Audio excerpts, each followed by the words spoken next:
Hello everyone, welcome to my YouTube channel Psych Growth. और मैं आपके साथ क्लिनिकल साइकोलॉजिस्ट। तो आज हम बात करने वाले हैं क्लिनिकल साइकोलॉजी के बारे में।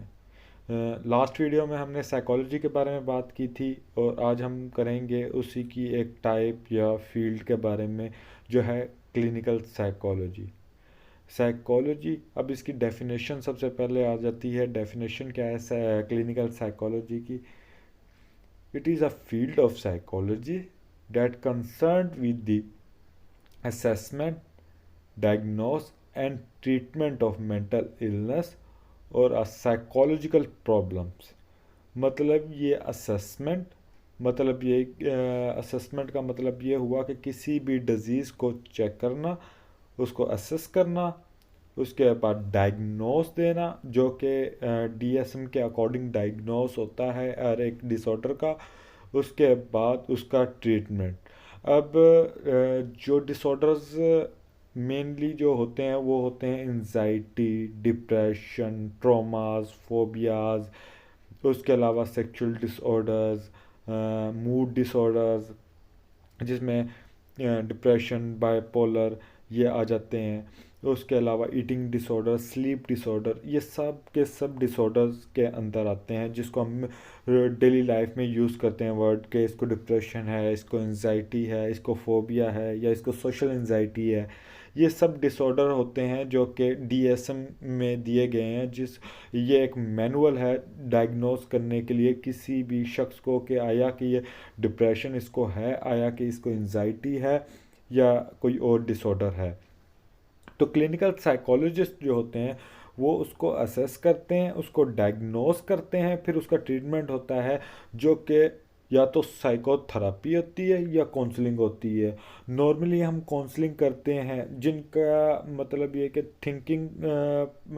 जिनकी थिंकिंग प्रोसेस नॉर्मल है या कह सकते हैं कि उन रियलिटी टेस्टिंग उनकी है, तो हम लोग उनकी काउंसलिंग करते हैं।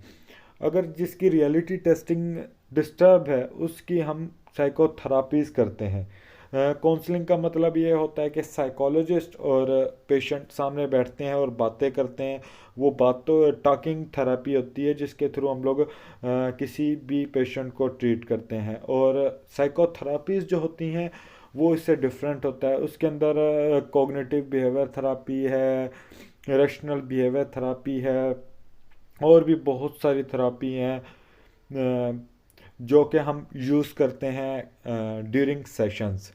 ये स्किज़ोफ्रीनिया, बाइपोलर या साइकोटिक डिसऑर्डर्स के ऊपर इस्तेमाल होती है या साइकोटिक पेशेंट के लिए जिसको हम रोज़मर्रा की ज़िंदगी में पागल बोलते हैं।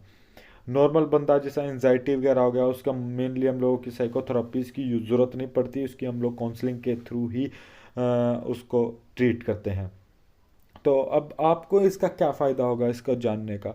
वो ये फ़ायदा होगा कि अगर आप इन डिसऑर्डर को जान जाएंगे और इनका तरीका जान जाएंगे कि ये कैसे होते हैं और इनसे बचा कैसे जा सकता है, तो आप खुद की भी हिफाजत कर सकते हैं और आसपास के लोगों की भी हिफाजत कर सकते हैं। अब इसकी मैं एक एग्जांपल दे देता हूँ कि जिस तरह स्ट्रेसर्स होते हैं, टेंशन होती है, ये आगे चल के डिप्रेशन, एंजाइटी ये सब कॉज करती है। कौन कॉज करती है? स्ट्रेसर्स, हमारी टेंशन, रोज़मर्रा की टेंशनें, कभी घर की टेंशन, बाहर की टेंशन, गर्लफ्रेंड की टेंशन, फ्यूचर की टेंशन। ये सब टेंशन हमें एंजाइटी, डिप्रेशन की तरफ लेके जाती हैं। डिप्रेशन की तरफ का मतलब है सुसाइड की तरफ। तो इसी तरीके की इंफॉर्मेटिव हम शेयर करेंगे। तो और उसके अलावा ये सब डिसऑर्डर्स हम डिस्कस करेंगे जो आपको डेली लाइफ में आप देखते हैं, तो जो आपकी ज़िंदगी में आपकी हेल्प आउट करेंगे। तो इसलिए हमारे चैनल को लाइक और सब्सक्राइब कर लें। शुक्रिया।